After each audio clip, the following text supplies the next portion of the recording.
As the annual Labour Party conference draws to a close in Liverpool, Ed Miliband thanks the city for providing such a wonderful backdrop. The 5-day conference saw 11,000 delegates descend on the city to discuss matters of importance in relation to the future of Britain.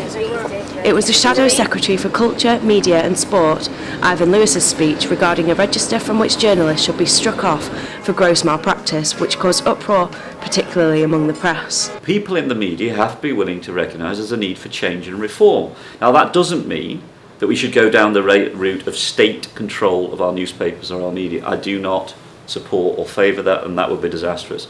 If you believe, though, in a free press, as I do, and you do, I also believe with freedom comes responsibility. The integrity of the press and the media is at the heart of a democracy. It shapes the kind of country that we are. And therefore, learning the lessons of phone hacking and unlawful payments to police, and the fact that, in my view, it's very likely what will emerge, this is not just about News International, it will be about other media organisations as well.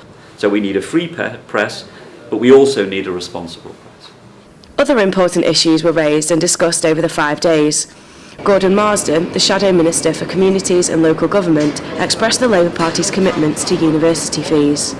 What we've committed ourselves to as a first instalment is to making sure that it's not higher than £6,000. £6,000 is a lot of money in itself, and we all know that, but we're making forward a practical suggestion at the moment to try and deal with the horrendous increase that there has been. Over 5 short days, numerous issues were discussed and clear views were given of the party's hopes for Britain.